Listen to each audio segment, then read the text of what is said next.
Apa kiat-kiat kita bisa mendapatkan pahala yang besar? Ya. Bagaimana kiat-kiat agar bisa mendapatkan pahala yang besar? Ada beberapa kiat yang harus kita perhatikan di dalam masalah ini. Apa itu? Yang pertama yaitu memahami apa syarat diterimanya amal. Apa syarat diterimanya amal?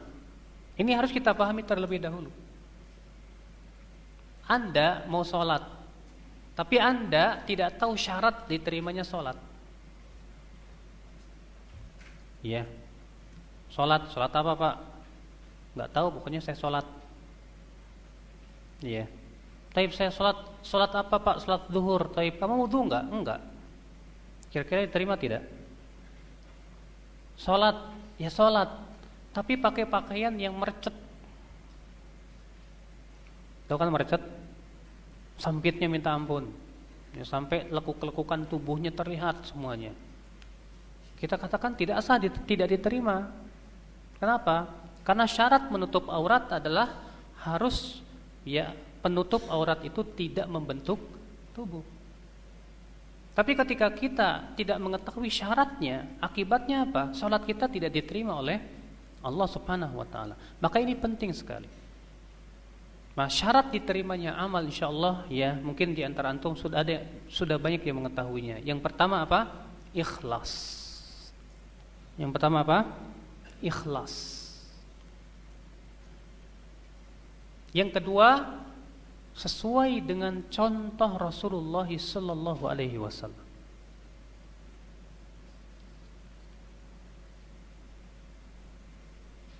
Mana dalilnya? Yaitu dalam surat Al-Kahfi ayat 110.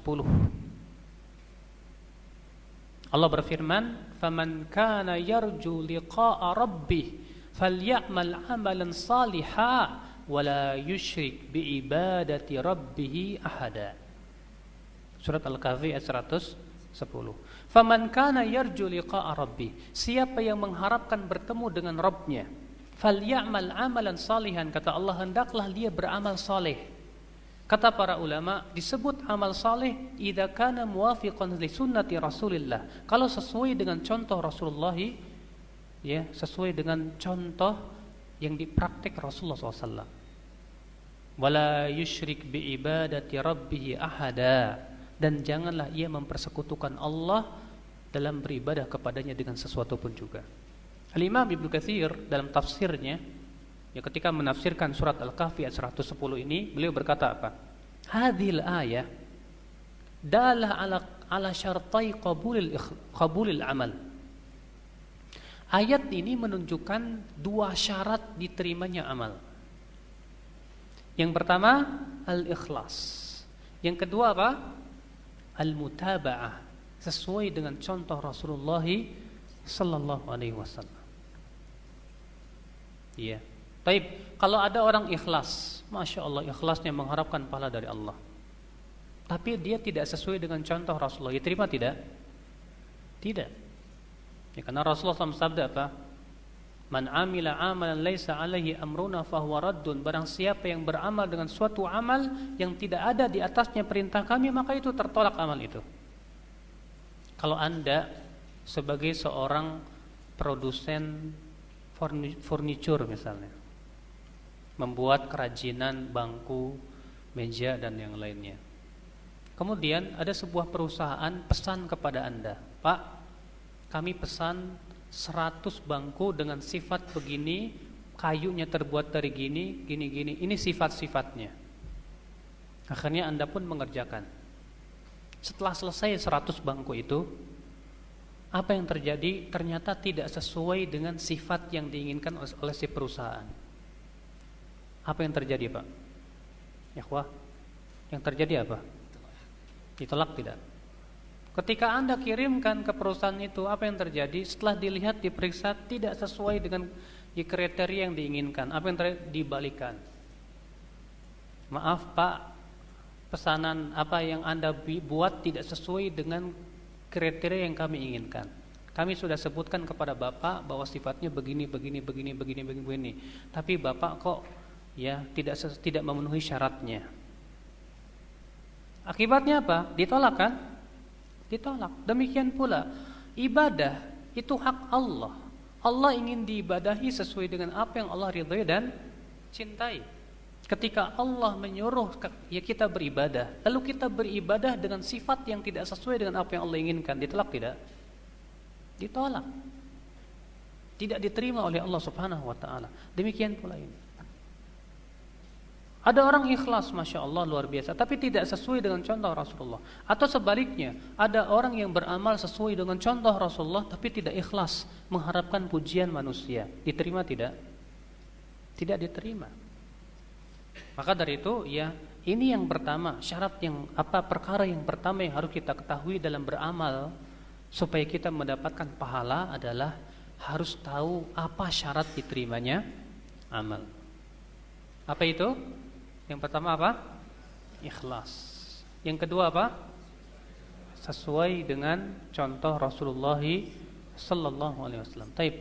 Bagaimana pendapat Anda kalau ada orang sholat subuh 3 rakaat? Boleh? Nah, boleh. Anda yang mengatakan boleh, kenapa? Hah? Nggak boleh. Dia nggak boleh, betul. Betul, salah dengar ya. Kalau ada orang sholat subuh 2 rakaat, 3 rakaat, semua sepakat yang ada di sini tidak boleh. Kenapa? Karena syariat kita sudah menentukan bahwa sholat subuh itu 2 rakaat, ya kan? Iya. Loh, saya ikhlas. Saya ingin berharap pahala dari Allah. Kalau cuma 2 rakaat kecil, saya mau tambah 3 rakaat. Apa jawaban Anda? Hah? Ya, Anda tidak sesuai dengan syariat Rasulullah. Khalas. Ya, karena Anda tidak sesuai dengan syariat Rasulullah, maaf kalau amalan Anda ditolak oleh Allah Subhanahu wa taala. Saya mau zikir setelah sholat. Subhanallah, alhamdulillah, la ilaha illallah, Allahu akbar. Subhanallah kan harusnya 33 kali. Saya berpikir 33 kali kayaknya kecil lah. Saya mau tambah jadi 330 kali. Alhamdulillah 330 kali, Allahu akbar 330 kali. Jumlahnya jadi 990. Ditambah la ilallah 10. Sempurna 1000. Boleh enggak? Hah? Ayo, itu yang di sana. Jawab, boleh enggak? Tidak boleh, ya kan? Tapi kan masa saya enggak boleh zikir? Kita katakan betul, Anda mau berzikir bagus, tapi cara Anda tidak sesuai dengan yang diajarkan oleh Rasulullah sallallahu alaihi wasallam. Dan kiaskan semua amalan demikian. Makanya Pak, ya ikhwah, ya saudara-saudariku sekalian, sebatas ikhlas tidak cukup. Yang penting niatnya baik. Iya, niatmu boleh baik, akan tetapi caramu pun harus sesuai dengan sunnah Rasulullah SAW. Iya. Sekarang saya mau tanya sama antum semua. Niat yang baik, apakah bisa menjadikan maksiat jadi taat? Hah? Niat yang baik bisa enggak maksiat dijadikan taat gara-gara niat yang baik? Anda pergi ke dukun, minta ke dukun, ya Pak Dukun, saya minta isim dong biar dagangan saya laris. Kemudian Anda berkata, ini kan syariat aja, kan kita disuruh cari rezeki sama Allah. Kita katakan, Mas, betul cari rezeki itu betul diperintahkan, tapi cara ente itu salah, cara Anda itu salah. Ya, mendatangi dukun, dan mendatangi dukun tuh di dalam syariat dosanya besar, ya kan? Makanya ya sebatas niat yang baik tidak cukup. Sebab kalau seluruh niat yang baik menjadikan yang buruk jadi baik, hancur agama kita. Ada orang mau korupsi, saya mau korupsi, tapi niat saya baik. Apa? Buat bangun masjid, bagus. Niatnya bagus kan? Tapi caranya benar nggak? Apa korupsi jadi boleh? Korupsi tidak jadi boleh gara-gara niat yang baik. Aduh kasihan tetangga saya ini miskin banget, udah gitu sakit nggak ada yang bantu, saya mau ngerampok orang kaya itu. Ya dari duitnya saya akan bantu buat orang ini, kayak si pitung. Caranya baik tidak? Tidak baik. Niatnya bagus. Apa dengan niat yang bagus cara yang buruk tersebut jadi baik? Tentu jawabnya tidak. Semuanya. Di sini juga harus kita pahami di sini ya.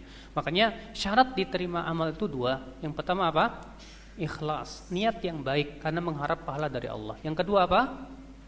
Sesuai dengan contoh Rasulullah sallallahu alaihi wasallam.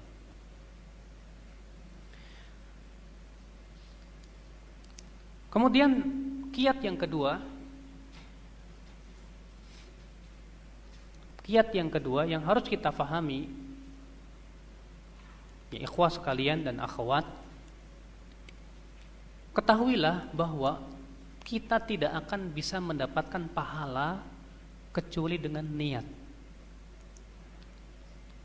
Kita tidak akan bisa mendapatkan pahala kecuali dengan apa? Dengan niat. Apa bedanya dengan yang pertama? Kalau yang pertama betul memang ikhlas itu termasuk niat. Tapi yang kedua ini umum. Baik. Anda mau sholat zuhur, tapi dengan niat sholat asar, boleh? Boleh tidak? Tidak boleh.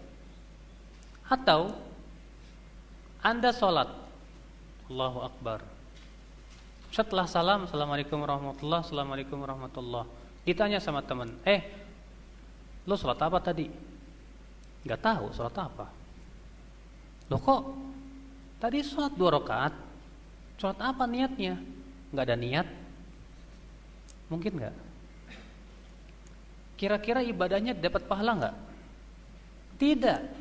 Ya tidak dapat pahala. Kenapa? Karena dia tidak disertai dengan apa? Dengan niat. Maka dari itu ya ikhwatal Islam azani Allah wa yakum, kaidah yang ditetapkan oleh para ulama.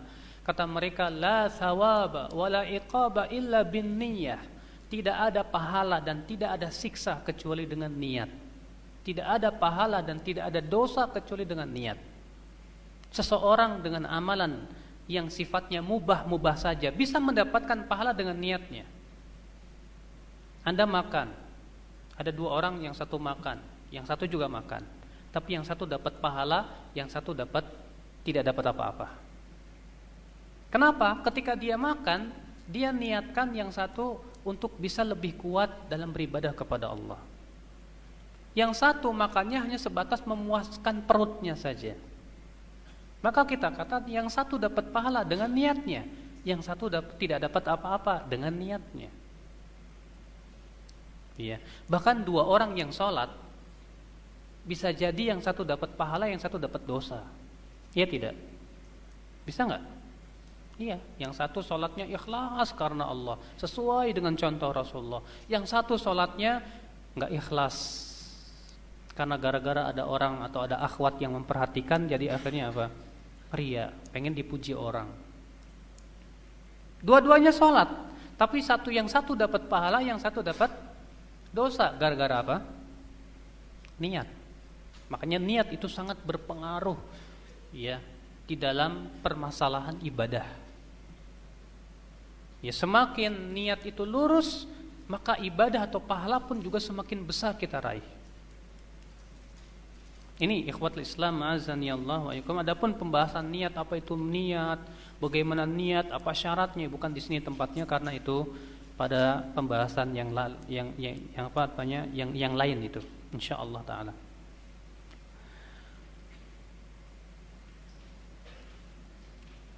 Kemudian kiat yang ketiga yang harus, atau patokan yang ketiga yang harus kita perhatikan dalam beribadah, ya untuk mendapatkan pahala yang besar. Apa itu? Yaitu ibadah semakin sesuai dengan sunnah, semakin besar pahalanya. dan semakin tidak sesuai dengan sunnah, maka semakin kecil pahalanya. Ibadah semakin sesuai dengan sunnah, semakin besar pahalanya. Dan semakin tidak sesuai dengan sunnah, maka semakin kecil pahalanya. Baik, ikhwah wa akhwat, bahwa ibadah semakin sesuai dengan sunnah, semakin besar pahalanya. Dan semakin tidak sesuai dengan sunnah, semakin kecil pahalanya. Saya berikan contoh kepada Anda. Ada dua wanita mau sholat. Yang satu berkata, saya mau sholat di masjid. Ketika ditanya alasannya, kenapa? Karena jalan kaki ke masjid saja sudah dapat pahala. Belum lagi sholat berjamaah 27 kali lipat dibandingkan dengan sholat sendirian. Banyak keutamaan pahala sholat di masjid berjamaah. Maka saya ingin sholat di masjid, kata si wanita yang satu. Si wanita yang satu berkata, saya mau sholat di rumah. Kenapa alasannya? Karena saya mendengar hadis Nabi SAW bersabda, wa buyutuhunna khairun lahunna. Rumah mereka lebih baik buat mereka. Sekarang saya mau tanya, mana yang lebih besar pahala dari dua wanita itu? Yang di rumah apa di masjid? Yang di rumah. Kenapa? Karena itu lebih sesuai dengan sunnah. Rasulullah SAW bersabda, rumah mereka lebih baik buat mereka. Rasulullah bersabda di mana? Di Madinah. Di Madinah ada Masjid Nabawi tidak? Iya, Masjid Nabawi itu dikatakan Rasulullah pahalanya 1000 kali lipat daripada masjid-masjid lainnya. Tapi Rasulullah tetap mengatakan bahwasanya rumah mereka lebih baik buat mereka daripada masjid. Maka dari itu, ya, saya katakan wanita yang sholat di rumah lebih besar pahalanya daripada wanita yang sholat di mana? Di masjid. Kenapa? Karena itu lebih sesuai dengan sunnah. Contoh lain, ada dua orang sholat qobliyah subuh. Yang satu sholatnya dipanjangkan. Ketika ditanya, kenapa kamu memanjangkan sholat? Kata dia, kan Rasulullah bersabda, afdalus sholatul qunut. Sholat yang paling baik itu adalah yang paling panjang berdirinya. Makanya saya panjangkan. Tapi yang satu, kenapa kamu ringkaskan? Yang satu sholatnya ringkas.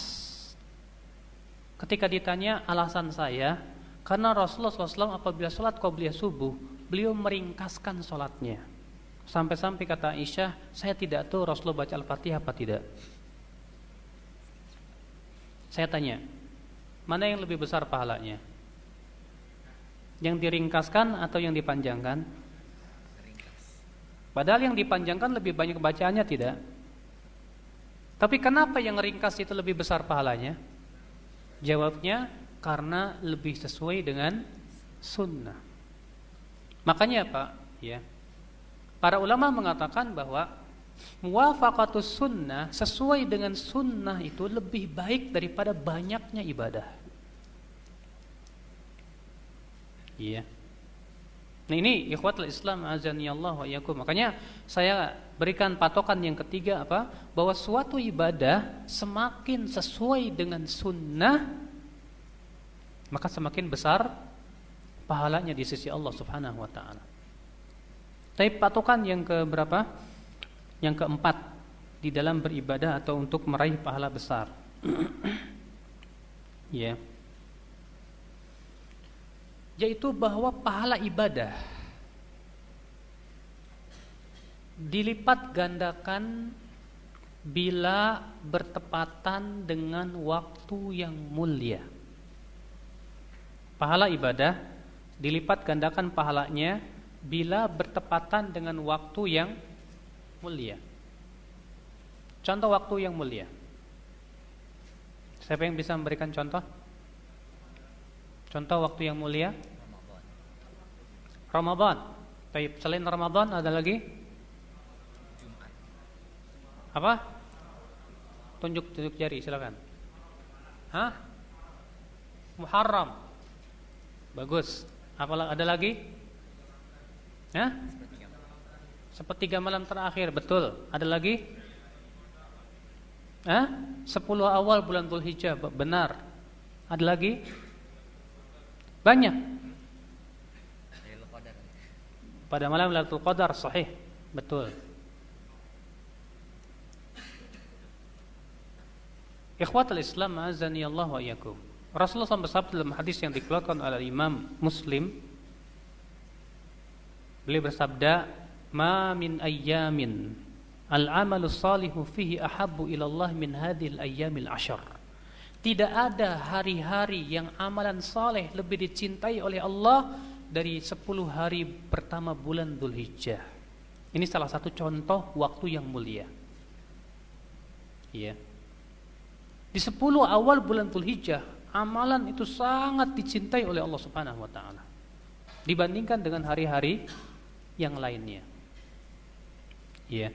Maka ini patokan yang kelima ya, yang harus kita pahami ya, bahwa amal ibadah itu bisa dilipat gandakan apabila bertemu dengan waktu yang mulia. Baik, ada tidak waktu yang mulia yang terjadi setiap hari? Ada yang tahu? Sepertiga malam terakhir. Terus apa lagi?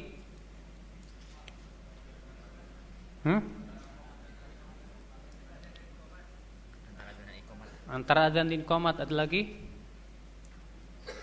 Itu untuk doa ya. Antara azan dan qomat itu hanya untuk doa saja, tidak untuk seluruh amal.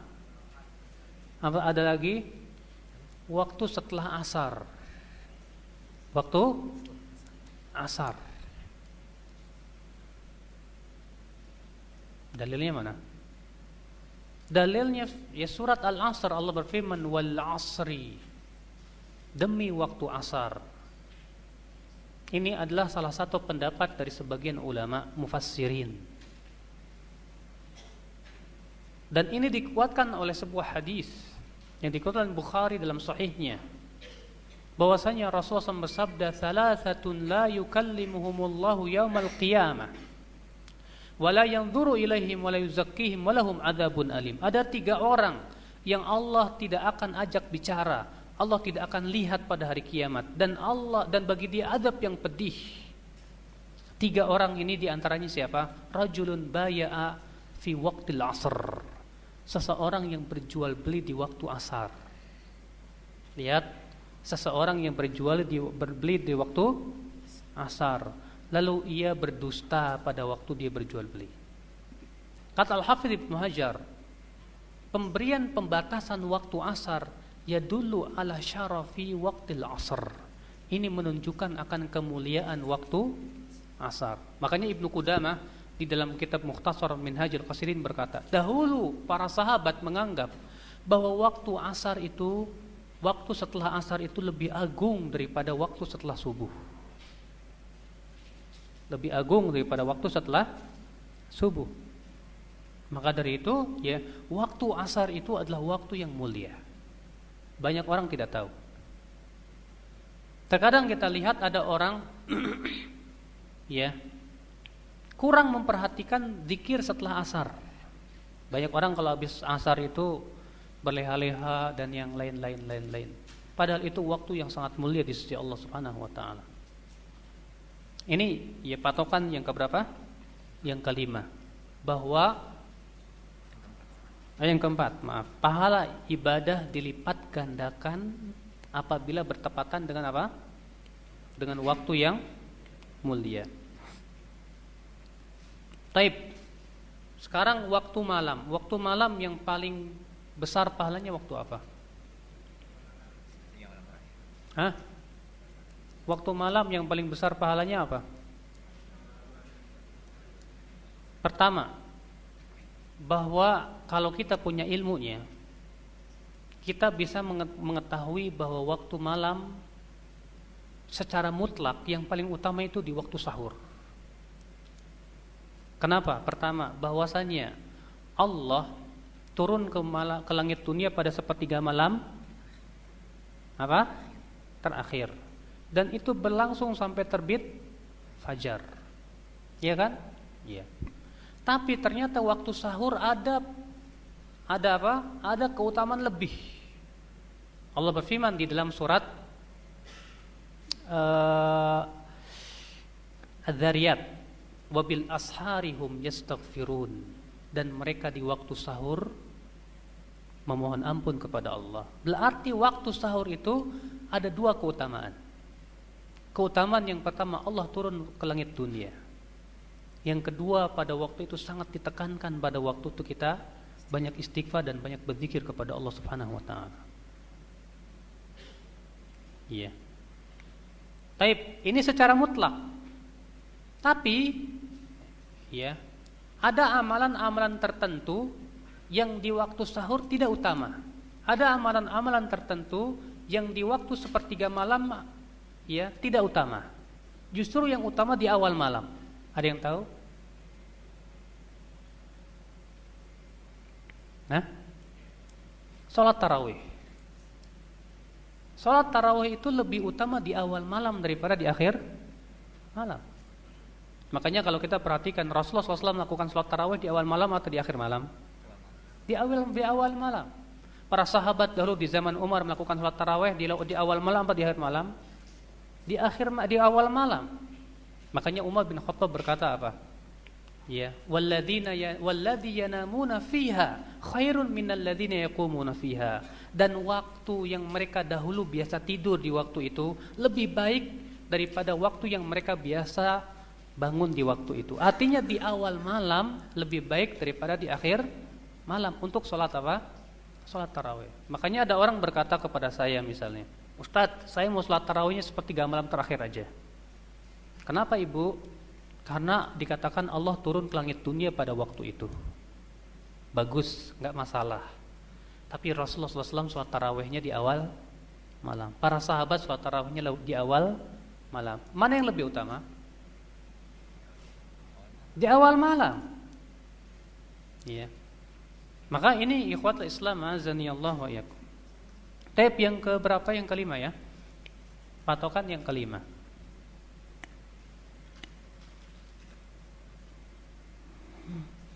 Bahwa pahala ibadah dilipat gandakan apabila bertepatan dengan tempat yang mulia. Pahala ibadah dilipat gandakan apabila bertepatan dengan apa? Tempat yang mulia. Akhal Islam azani Allah, tentunya ya, untuk menentukan bahwa suatu tempat itu mulia atau tidak, itu ditentukan oleh dalil. Kalau ada orang berkata kepada Anda, tahu enggak, sholat di masjid Sunan Gunung Jati itu lebih utama. Tahu kan Sunan Gunung Jati masjidnya di mana? Di Cirebon. Ada orang punya keyakinan sholat di masjid Sunan Gunung Jati itu lebih utama. Benar tidak? Tidak benar. Kita katakan dalilnya mana mas? Apa ada dalam Al-Quran dan hadis? Tahu tidak? Sholat di masjid Sunan Ampel itu lebih utama. Kita katakan tidak ada dalilnya. Yang ada dalilnya apa? Masjidil Haram, Masjid Nabawi, dan Masjidil Aqsa. Demikian pula Masjid Quba. Ya, hanya 4 tempat saja yang Rasulullah SAW sebutkan di situ ada keutamaan. Ya, tempat. Makanya untuk tempat tidak ada di Indonesia ini, tidak ada tempat yang, tapi di sana ada tempat-tempat yang Allah Subhanahu wa taala lebih katakan lebih mulia daripada tempat yang lainnya. Masjid lebih mulia tidak? Iya. Kata Rasulullah SAW, sebaik-baiknya biqa tempat itu masjid, dan seburuk-buruknya tempat itu pasar. Ya. Maka dari itu beribadah di masjid lebih utama tidak? Ya, tapi ada jenis ibadah tertentu yang tidak lebih utama di masjid. Salat sunnah. Salat sunnah lebih utama di mana? Di rumah. Ya. Nah ini ikhwatul Islam azanillahu wa iyyakum. Kemudian yang keenam,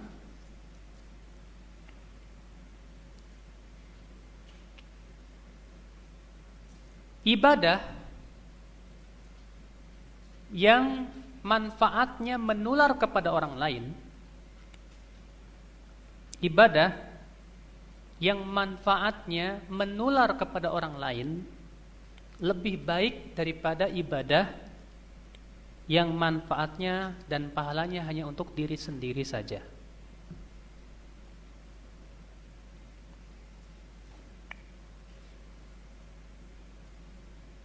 Ibadah yang apa? Yang manfaatnya menular kepada orang lain itu lebih besar pahalanya daripada ibadah yang manfaat dan pahalanya hanya untuk diri sendirinya saja. Saya berikan contoh. Imam Ahmad pernah ditanya, "Hai Aba Abdullah, mana yang lebih kamu sukai? Saya menulis ilmu atau saya salat tahajud?" Saya menulis ilmu atau saya salat tahajud? Kata Imam Ahmad, kalau kamu menulis ilmu, maka manfaatnya buat kamu dan buat orang. Kalau kamu salat tahajud, manfaatnya buat dirimu sendiri. Maka menulis ilmu lebih saya sukai. Bahkan Imam Syafi'i berkata, ya, menulis ilmu sesaat lebih saya sukai daripada salat malam semalam suntuk. Ini semua ikhwatul Islam, para ulama di sini ya memberikan kepada kita apa? Patokan bahwasanya suatu ibadah semakin menular manfaatnya kepada orang lain, itu semakin besar pahalanya dibandingkan dengan apa? Ibadah yang hanya buat diri sendiri. Ya. Ini ikhwatul Islam azanillahu wa iyyakum, patokan yang keenam ya. Baik, patokan yang keberapa? Yang ketujuh. Sesuatu yang berhubungan dengan zat ibadah lebih utama daripada sesuatu yang berhubungan dengan tempat ibadah. Saya berikan contoh. Kalau sholat berjamaah, saf mana yang paling utama buat laki-laki? Paling depan. Qadarullah, waktu antum sholat di depan, ya, di samping antum mulutnya bau banget. Ini orang baunya minta ampun sampai baunya kemana-mana. Kita nggak khusyuk sholatnya. Saya pernah dulu di Masjid Nabawi ya, waktu saya kuliah di sana begitu. Ada orang Mesir, rupanya habis makan bawang.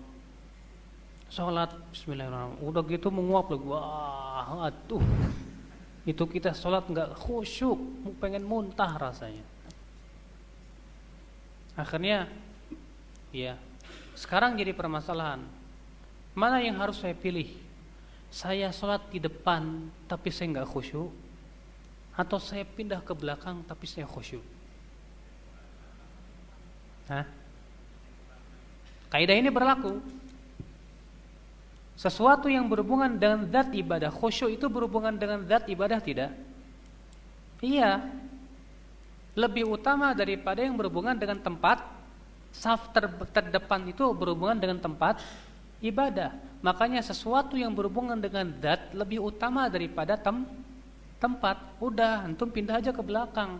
Ya. Kenapa? Antum sholat dengan khusyuk itu lebih besar pahalanya daripada sebatas antum sholat di depan tapi tidak khusyuk sholatnya. Ya. Tentu yang lebih utama lagi kalau safnya paling depan ya paling khusyuk, Masya Allah. Lebih besar lagi pahalanya di Allah Subhanahu wa ta'ala. Contoh lain, tawaf. Tawaf di Ka'bah disunnahkan tiga keliling pertama buat laki-laki itu lari-lari kecil. Qadarullah ketika antum mau tawaf, Dan para ulama mengatakan tawaf di dekat Ka'bah lebih utama daripada jauh dari Ka'bah. Nah, antum, ya Anda mau tawaf. Ketika Anda ingin mendekat, Anda tidak bisa lari-lari kecil. Kenapa? Karena padat. Tapi kalau Anda menjauh, Anda bisa lari-lari kecil. Sementara tawaf di dekat Ka'bah lebih utama daripada jauh dari Ka'bah. Masalahnya, Anda kalau mendekat tidak bisa melaksanakan sunnah lari-lari kecil. Tapi kalau Anda menjauh, Anda bisa melakukan sunnah lari-lari kecil 3 keliling pertama. Sekarang saya mau tanya, mana yang lebih utama? Mendekat atau menjauh? Hah? Menjauh. Kenapa? Karena lari-lari kecil pada waktu tawaf itu berhubungan dengan zat tawaf, tidak? Iya. Dan sedangkan sesuatu yang berhubungan dengan zat ibadah lebih baik daripada yang berhubungan dengan tempat ibadah. Paham sampai sini? Paham insyaallah? Jayid. Baik, patokan yang keberapa? Ke-8. Bila bertemu dua ibadah, yang satu hukumnya wajib, yang satu hukumnya sunnah, mana yang lebih dahulukan? Hah? Wajib. Yang satu hukumnya wajib, yang satu yang hukumnya sunnah saja. Mana yang lebih dahulukan? Wajib. Baik, ketika antum datang ke masjid mau salat subuh, Anda belum sempat salat qobliyah subuh. Sampai ke masjid, imam sudah takbiratul ihram, Allahu akbar. Mana yang Anda pilih? Ikut salat subuh bersama imam atau salat qobliyah dulu? Hah? Ya salat subuh. Saya pernah melihat ada seorang ya ketika dia masuk masjid dia salat qobliyah subuh, padahal salat subuh sudah dilaksanakan, sedang dilaksanakan. Ketika ditanya kenapa? Ya Bapak kok tadi salat 2 rakaat dulu kemudian ikut? Ya saya enggak sempat salat qobliyah subuh. Kita katakan, Pak, salat subuh itu hukumnya wajib. Qobliyah subuh itu hukumnya apa? Sunnah. Yang wajib harus lebih dahulukan daripada yang sunnah. Yang wajib lebih besar pahalanya daripada yang sunnah. Ya. Nah ini ikhwatul Islam azani Allah wa yakum. Banyak orang yang subhanallah tertipu ya. Ada orang yang masya Allah lebih menipukan diri dengan yang sunnah-sunnah, tapi sayang yang wajibnya teralaikan. Anda sebagai penuntut ilmu, mahasiswa di UI, kewajiban Anda yang paling utama adalah belajar. Kewajiban Anda yang paling pertama apa? Belajar. Tapi banyak mahasiswa lebih ngebela-belain kegiatan kampus daripada belajar. Saya katakan Anda magrur, tertipu. Kenapa? Karena yang wajib itu apa? Anda belajar. Gimana yang mau ngebela-belain kegiatan kampus? Dan ngikutin kegiatan kampus itu tidak wajib dan tidak sunnah kan? Anda lebih membela kegiatan kampus atau kegiatan-kegiatan daripada belajar, yang itu merupakan kewajiban Anda untuk ikut belajar di kelas. Banyakkah yang seperti itu? Hah? Banyak. Nah, disinilah Anda harus paham kaidah bahwasanya yang wajib lebih diutamakan daripada yang sunnah, apalagi yang mubah. Apalagi kalau itu sifatnya haram. Ya, gara-gara yang haram meninggalin yang wajib gimana? Kamu kenapa enggak masuk sekolah? Itu si pacar, ya pacaran lagi. Masya Allah. Minta dianterin ke mall, mejeng. Masya Allah. Gimana ini? Maka ikhwatul Islam azanillahu wa yakum ya. Kaidah di dalam masalah beribadah bahwa ibadah yang wajib lebih didahulukan daripada ibadah yang sunnah. Dan ibadah yang sunnah lebih utama daripada yang mubah. Ya tidak? Tapi banyak orang lalai dalam masalah ini. Apalagi kalau sudah ada piala bola, Masya Allah, sepak bola. Ya. Nanti jam 2 malam Belanda PS Prancis, wah rame ini. Bangun jam 2. Tapi enggak sholat tahajud. Padahal kalau ditanya, Mas, lebih utama mana? Nonton sepak bola apa sholat tahajud? Hah? Kok enggak ada yang jawab? Lebih utama mana? Nonton sepak bola apa sholat tahajud? Ya tahajud, ya kan? Iya. Nah ini ikhwatul Islam, ini kata para ulama, ya orang yang lebih mendahulukan yang mubah dan meninggalkan yang berpahala itu sudah terkena jaring-jaring iblis. Sudah terkena apa? Jaring-jaring iblis. Hati-hati, waspadalah, waspadalah kata Bang Nabi.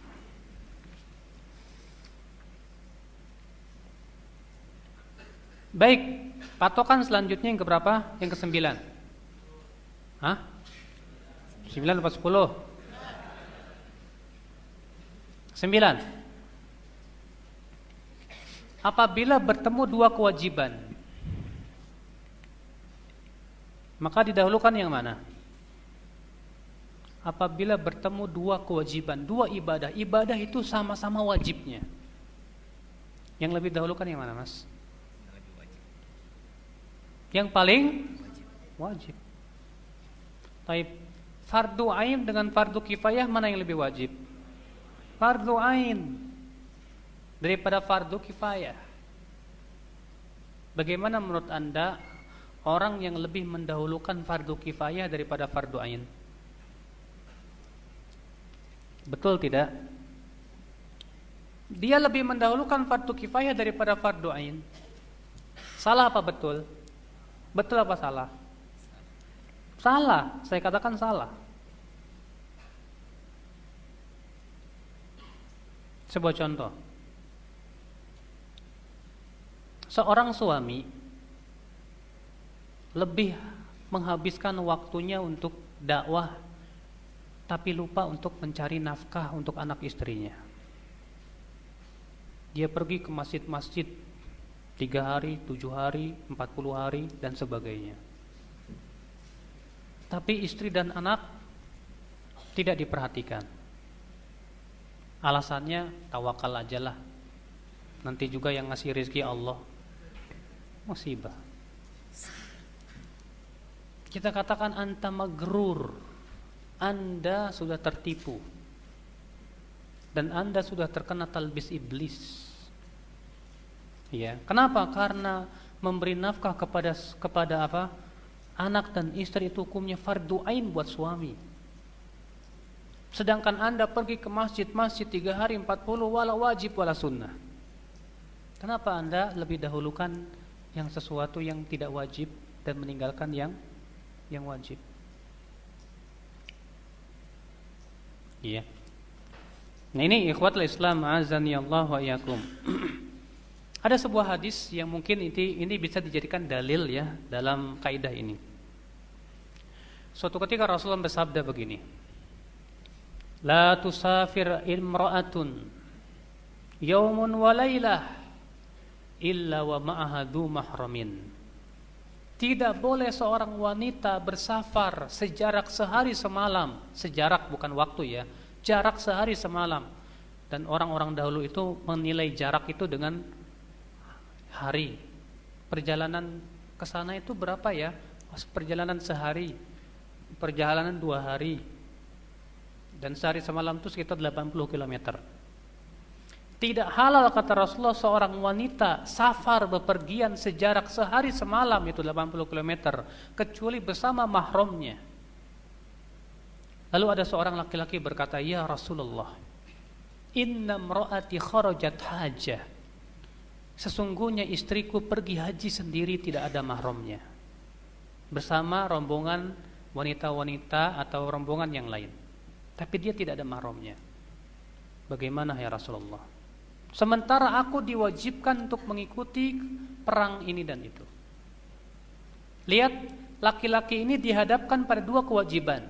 Kewajiban pertama, kewajiban ikut perang.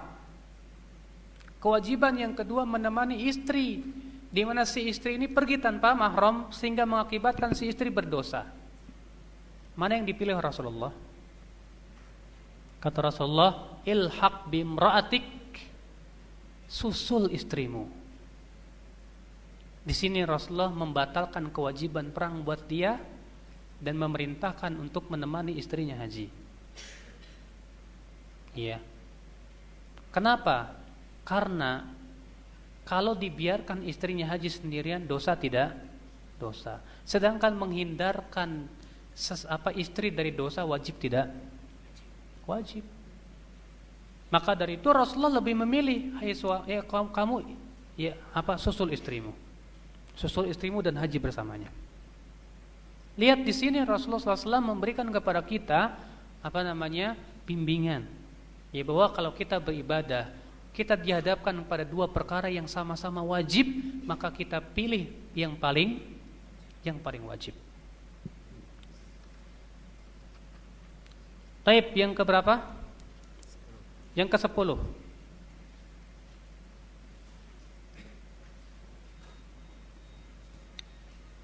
Ibadah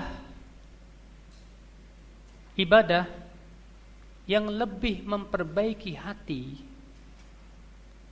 ibadah yang lebih memperbaiki hati lebih utama daripada ibadah yang tidak demikian.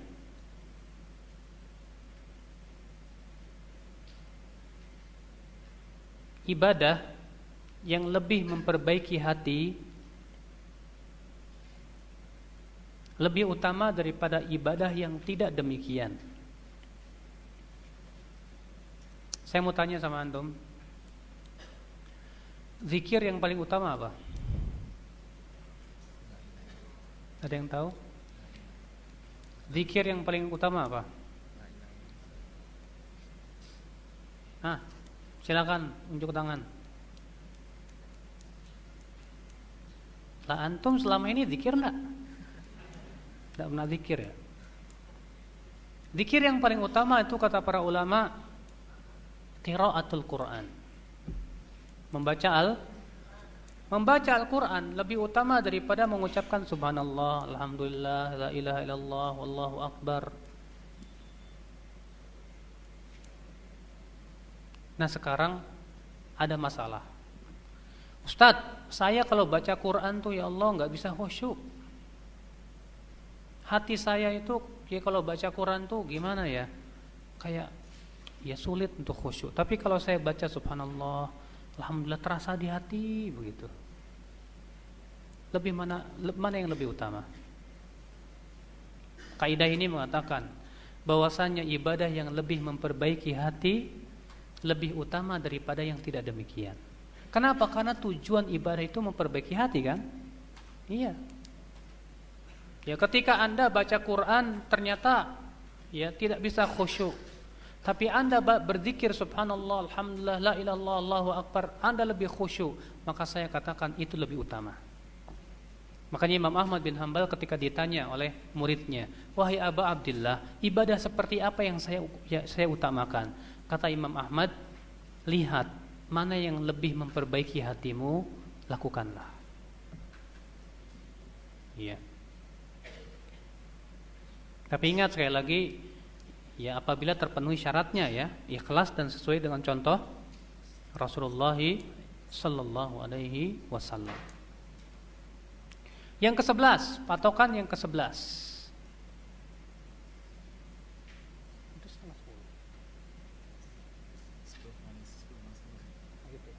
Kita sampai jam berapa? Sampai jam 10.45. Oh gitu. Yang keberapa? 11. Semakin sulit suatu ibadah dan semakin berat,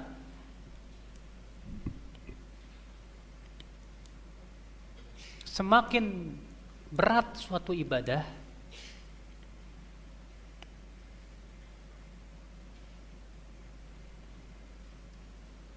dan semakin sulit, maka lebih besar pahalanya.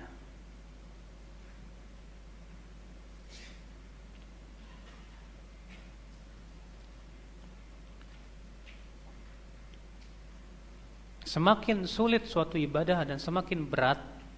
Berat di mana? Berat di badan apa di hati? Hah? Semakin sulit suatu ibadah dan semakin berat. Saya mau tanya, semakin sulit dan semakin berat ini berat di badan apa di hati? Hah? Berat di badan apa di hati? Berat di hati. Ya.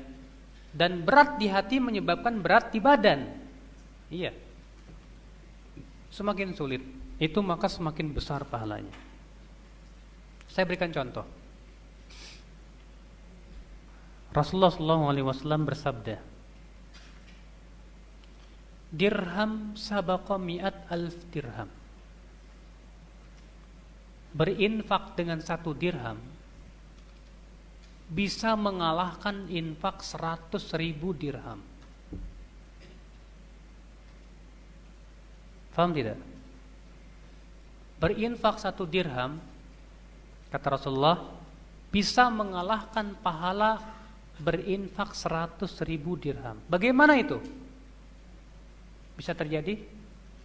Kata para sahabat, kaifa dzalika ya Rasulullah? Bagaimana itu bisa terjadi ya Rasulullah? Maka Rasulullah bersabda, rajulun indahu malun katsir fa akhadha fi janabihi 100,000 dirham fa anfaqahu. Ada orang yang punya harta melimpah ruah. Dari harta yang banyak ini diambil 100.000 dirham lalu diinfakkan. Warajulun indahu dirhaman. Dia sementara yang satu lagi kata Rasulullah hartanya cuma 2 dirham. Fa akhadha dirham, lalu dia ambil 1 dirham dia infakkan. Maka yang 1 dirham ini lebih besar daripada yang 100.000 dirham. Paham tidak? Baik, kalau antum punya duit 1 miliar, untuk menginfakkan 1 juta mudah enggak? Hah? 1 miliar, 1 juta enggak ada apa-apanya dibandingkan dengan 1 miliar. Masya Allah, antum orang kaya raya, duit antum ratusan juta bahkan miliaran. Mungkin antum keluarkan duit 2 juta, kecil buat antum, walaupun nilainya gede. Tapi ada orang ya gajinya sebulan cuma 300.000, mau berinfak mikir puluhan kali, 300.000 gak cukup ini buat ini. Tapi akhirnya dia ambil juga 10.000, udahlah saya infakkan. Maka saya katakan yang 10.000 lebih besar daripada yang 2 juta tadi. Kok bisa gitu ya? Karena lebih berat. Iya. Yeah. Semakin berat di hati, semakin besar pahalanya. Seorang wanita yang punya suami misalnya, mungkin mbak-mbak yang ada di atas belum punya suami. Ketika mentaati suaminya dalam keadaan penuh kerelaan, dapat pahala tidak? Dapat pahala. Tapi suatu ketika si istri ini dongkol banget sama suaminya, sebel minta ampun. Habis ya suaminya misalnya pulangnya terlambat terus permintaan si istri nggak dipenuhi sama suami. Jadi akhirnya suami itu sebel minta ampun. Akhirnya tuh suatu ketika si suami menyuruh, "Mah, ambilin minum gih." Lagi dongkol gitu, lagi sebel gitu, banyak istri ngomong, "Ambil aja sendiri." Iya. Kenapa? Karena untuk mentaati suami pada waktu itu berat tidak? Berat. Beda ketika dia mentaati suami dalam keadaan dia ridho dan dia cinta sama suami. Iya. Pasti apapun yang diminta suami dia akan tulus ikhlas. Tapi ketika biasanya kalau baru nikah kan setahun 2 tahun ya bulan madu. Nah selanjutnya bulan bawang. Ini belum pada nikah semua kan? Belum merasakan. Ya. Ya begitu. Nah, seorang istri yang pintar, yang cerdas dan berilmu, ketika dia dongkol sama suaminya, justru dia berpikir, ini dia pahala saya yang paling besar. Ya, ketika dia lawan kedongkolan dan kekesalannya sama suami dan dia tetap taat sama suami, itu menunjukkan apa? Keimanan dia dan pahalanya jauh lebih besar daripada sebatas dia taati dalam keadaan dia suka dan rela saja sama suaminya. Iya. Apalagi kalau suaminya kawin lagi. Beda lagi.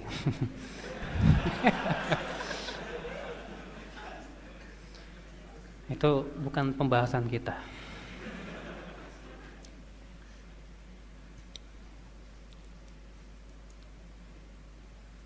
Taib.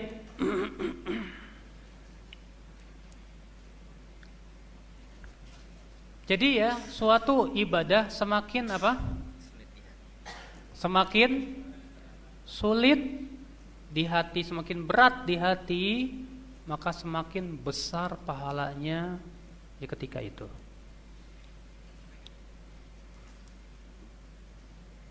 Makanya kenapa salat subuh itu besar pahalanya? Karena orang pada waktu subuh itu lagi asyik-asyiknya tidur, lagi enak-enak tidur, Masya Allah. Udah ke kasurnya empuk, spring bed ini lagi, Masya Allah. Ya, di sampingnya istri yang cantik, solehah lagi. Aduh, tahu-tahu tiba-tiba dipanggil as-salatu khairum minan naum. Antara pilihan tidur apa sholat apa enggak. Iya. Orang yang beriman dia akan lawan beratnya. Justru pada waktu berat di hati itulah pahala semakin besar. Ya.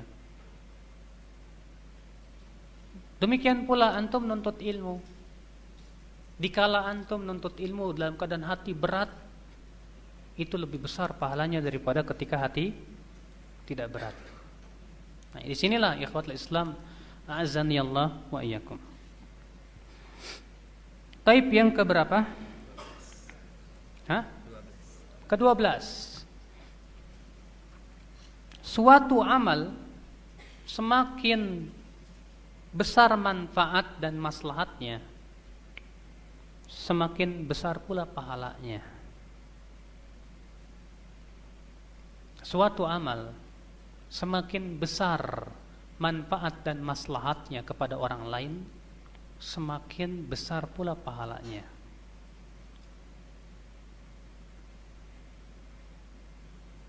Saya ingat sebuah hadis Rasulullah SAW bersabda,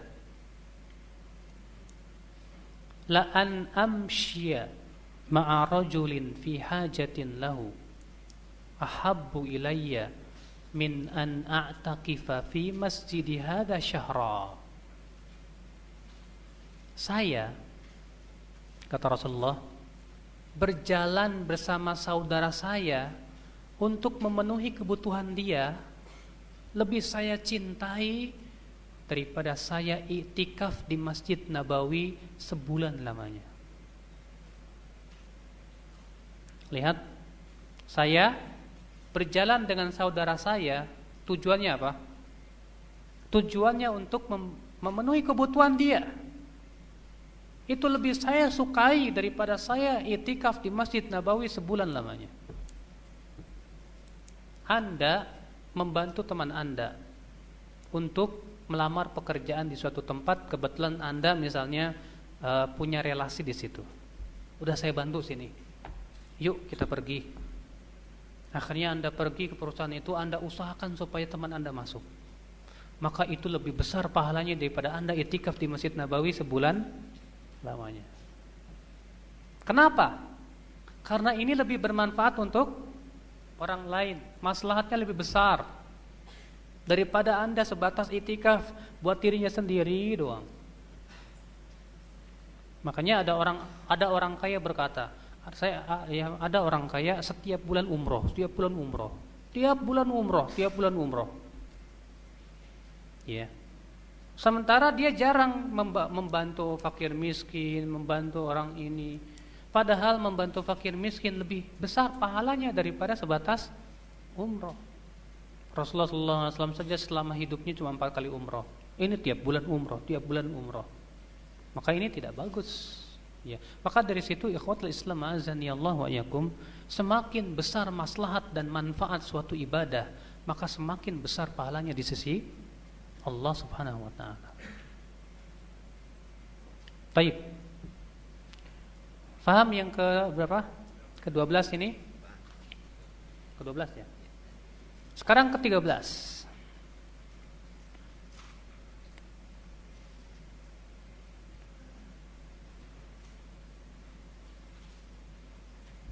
Hendaknya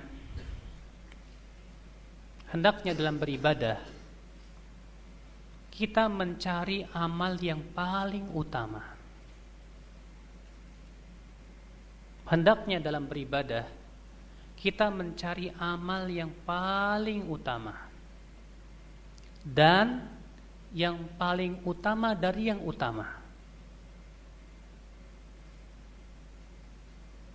Hendaknya dalam beribadah kita mencari amal yang paling apa? Yang paling utama. Dan yang paling utama dari yang utama. Paham tidak? Saya berikan penjelasan. Anda tahu misalnya sebuah ibadah yang paling utama apa ya? Salat 5 waktu itu ibadah yang sangat utama tidak? Betul. Ketika Anda sudah tahu hadisnya, oh ternyata sholat 5 waktu itu pertama dia rukun Islam. Dan faedah-faedahnya sangat banyak. Dan sholat 5 waktu itu amal yang sangat utama. Tapi saya ingin mencari yang paling utama dari yang utama ini. Baik, sholat 5 waktu yang paling utama apa? Yang berjamaah. Ya kan? Iya. Kata Rasulullah SAW, sholat berjamaah lebih baik daripada sholat sendirian. Berapa kali lipat, Pak? Ikhwah? 27, dalam kebanyakan riwayat 25 kali lipat. Oh, Masya Allah. Sholat berjamaah yang paling utama di mana? Di masjid. Saya mau sholat berjamaah di rumah sama istri sama anak. Mana yang lebih utama? Anda sholat berjamaah di masjid dengan Anda sholat berjamaah di rumah bersama istri dan anak? Jawab. Di masjid lebih utama, ya kan? Ya, bahkan yang rajih wajib dia pergi ke masjid. Taib, wah kalau begitu saya mau sholat berjamaah di masjid, dapat 2 keutamaan. Taib, sholat di masjid yang paling utama yang seperti apa? Di saf pertama. Ya kan? Di saf pertama. Kalau begitu saya mau di saf yang pertama. Baik, di saf yang pertama yang paling utama yang seperti apa? Yang paling kanan, yang sebelah kanan. Kalau Anda sholat berjamaah di masjid, di saf pertama di kanan, berapa keutamaan yang Anda dapat? 4 keutamaan. Sudah yang di kanan, sudah saf pertama, sudah di masjid berjamaah, luar biasa. Maka Anda mendapat pulang ke masjid mendapatkan pahala yang besar di sisi Allah Subhanahu wa taala. Begini, Pak. Jadi seharusnya kita dalam beribadah seperti itu. Saya mau sholat rawatib. Kata Rasulullah, siapa yang menjaga 12 rakaat maka Allah akan bangunkan rumah di surga. Sholat sunnah rawatib yang paling utama yang kayak gimana sih? Sholat sunnah rawatib yang paling utama itu di rumah. Disebutkan dalam hadis keutamaan sholat sunnah rawatib di rumah dibandingkan dengan sholat sunnah di masjid itu sama dengan sholat wajib di masjid dengan sholat masjid wajib di rumah. Itu perbandingannya beda sekali. Seorang wanita tadi dikatakan bahwa sholat wanita di rumahnya lebih baik daripada di masjid. Nah sekarang sholat di rumah yang paling besar pahalanya kayak gimana? Para akhwat silakan jawab. Yang suka sholat di rumah, yang paling besar sholat di rumah di mana? Hah? Yaitu di bagian rumah yang paling tersembunyi. Di mana itu? Di kamar tidurnya. Di kolong kasur. Ya jangan lah. Ya. Kata Rasulullah apa? Salatul mar'ah fi baitiha khairun min salatiha fi dariha. Salatnya wanita di kamar tidurnya lebih utama daripada salatnya wanita di rumahnya. Subhanallah. Makanya wanita yang faqihah, yang paham, dia salatnya di kamar tidurnya, enggak mau di ruang tengah. Tapi wanita yang tidak paham, yang penting salat di rumah. Tapi orang yang berilmu, wanita yang berilmu tahu semakin tersembunyi suatu tempat, ya di rumahnya semakin besar pahalanya di sisi Allah Subhanahu wa taala. Ya. Nah, ini ikhwatul Islam azani Allah wa iyyakum. Makanya saya katakan tadi ya, kita dalam beribadah itu hendaknya kita cari amal ibadah yang paling utama, tapi bukan sebatas itu, tapi juga kita cari yang paling utama dari yang utama. Baik, menuntut ilmu amal ibadah yang sangat utama tidak? Ya, menuntut ilmu. Baik, menuntut ilmu apa yang paling utama? Jelas menuntut ilmu tentang Allah lebih utama daripada menuntut ilmu tentang makhluk. Kenapa, Pak? Karena kemuliaan ilmu itu mengikuti kemuliaan yang dipelajari. Anda menuntut ilmu tentang Allah, berarti Anda belajar tentang Allah. Anda belajar ilmu tentang biologi, maka Anda belajar ilmu tentang apa? Tentang makhluk. Keutamaan Allah dengan makhluk jauh tidak? Jauh. Demikian pula ilmu tentang Allah lebih utama daripada ilmu tentang makhluk. Tapi gimana Ustaz, saya sudah ngambil biologi, masa mau masuk pesantren? Enggak perlu seperti itu. Anda harus keluarin, enggak. Maksudnya Anda sambil kuliah, sambil nuntut ilmu Allah. Bisa gak? Bisa. Dengan menghadiri majelis taklim. Sisihkan waktu Anda. Ya. Setiap hari kuliah berapa jam? Ini yang kuliah nih, setiap hari kuliah berapa jam? Beda-beda kan? Hah? Beda-beda ya? Tapi yang paling banyak berapa jam? Ada enggak yang kuliah 24 jam? Enggak ada ya. 12 jam ada? Hah? Enggak ada. Paling banyak berapa jam? 8 jam. Ditambah tugas?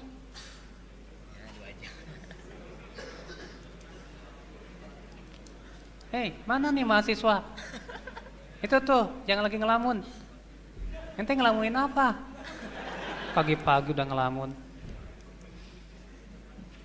Ditambah tugas berapa jam? 2 jam. 12 cukup? 12 jam cukup? Atau kebanyakan?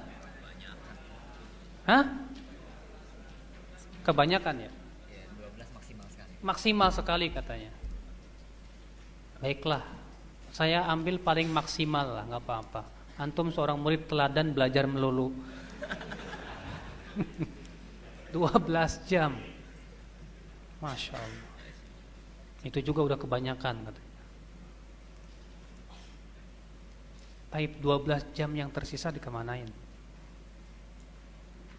Buat tidur malam memang enggak Ustadz. Taib tidur malam berapa jam? 12 jam. Masya Allah. Tidur malam 12 jam. Innalillah. Tidur malam berapa jam? 4 sampai 6 jam.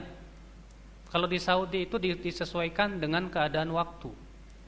Kalau di musim dingin yang paling bagus 8 jam. Karena malam lebih panjang daripada waktu siang. Kalau di Indonesia karena memang waktunya pas sama, maka ya paling bagus paling banter tidur itu 8 jam. Itu pun juga tidurnya bayi. Bayi lebih sebetulnya, ya sampai 12 jam. Itu tidur ya orang yang normal 8 jam lah. Sisa berapa jam? 4 jam itu dikemanain? Nonton sinetron. 4 jam dikemanain, Mas? Iya.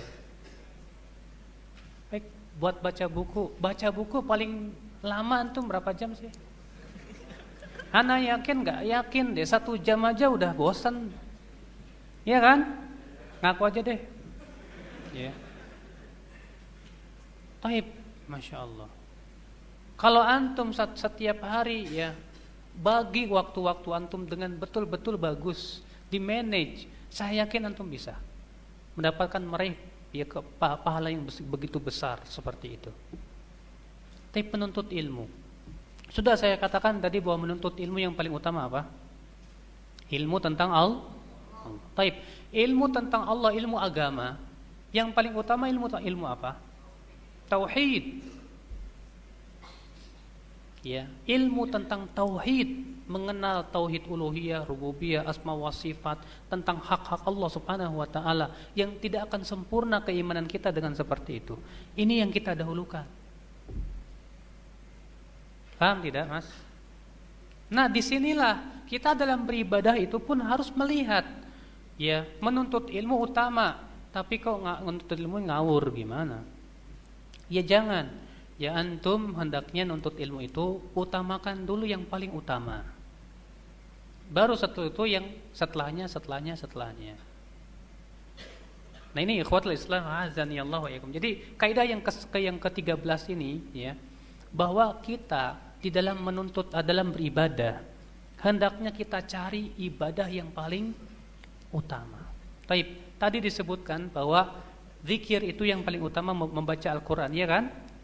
Baik. Membaca Al-Quran yang paling utama yang kayak gimana? Yang di atas kesucian.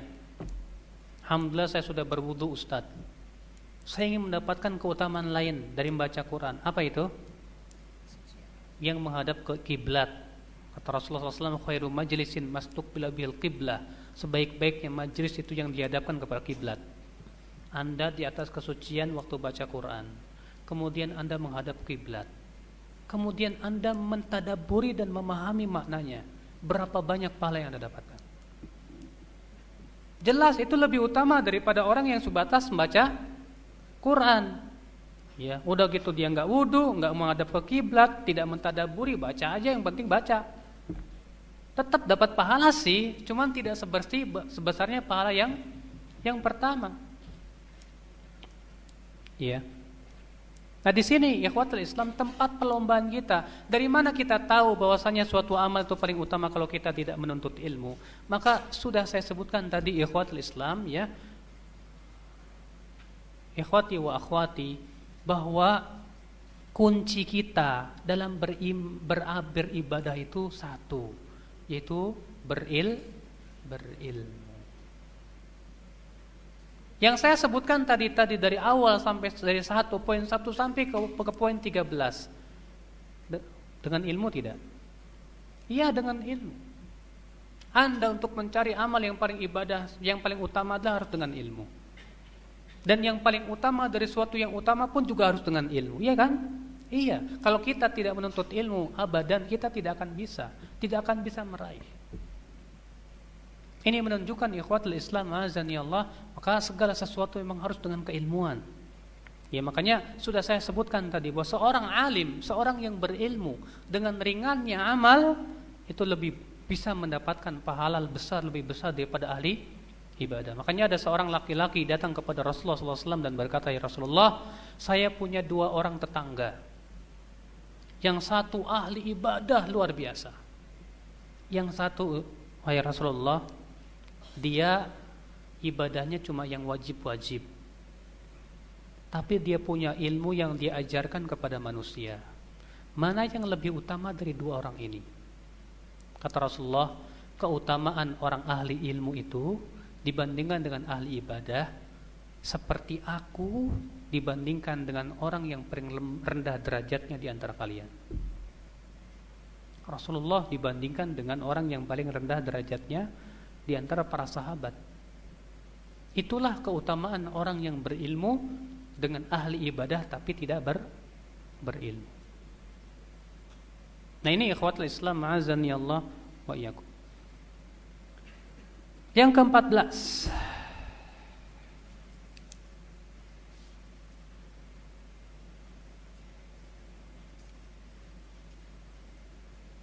suatu ibadah yang tidak utama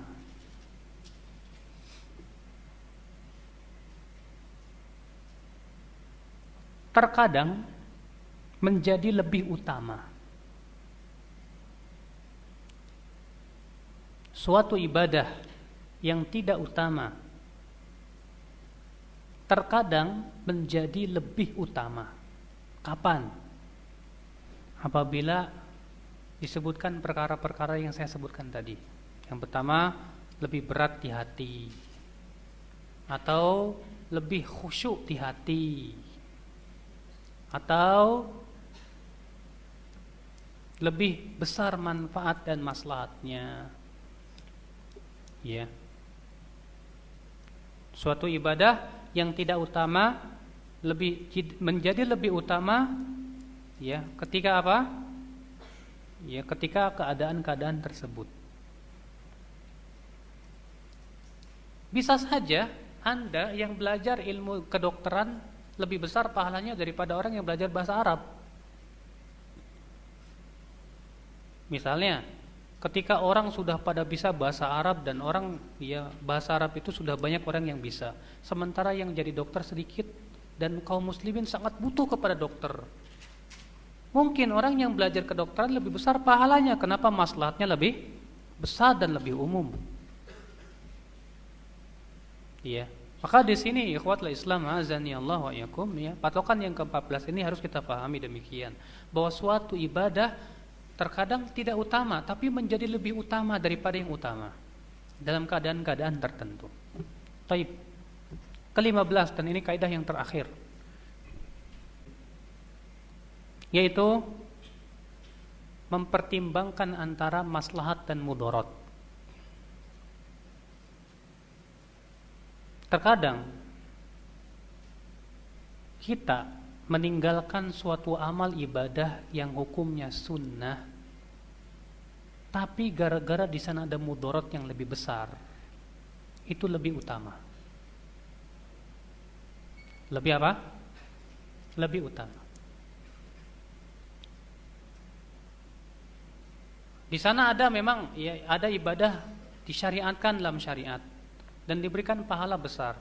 Tapi kalau kita amalkan tuh ibadah, khawatirnya akan menimbulkan mudarat, bukan cuma khawatir, bahkan memang akan menimbulkan mudarat besar.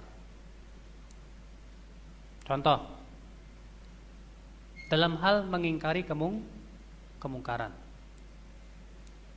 Suatu ketika Syekhul Islam Ibnu Taimiyah rahimahullah sedang berjalan dengan beberapa muridnya dan melewati tentara Tartar yang sedang mabuk-mabukan.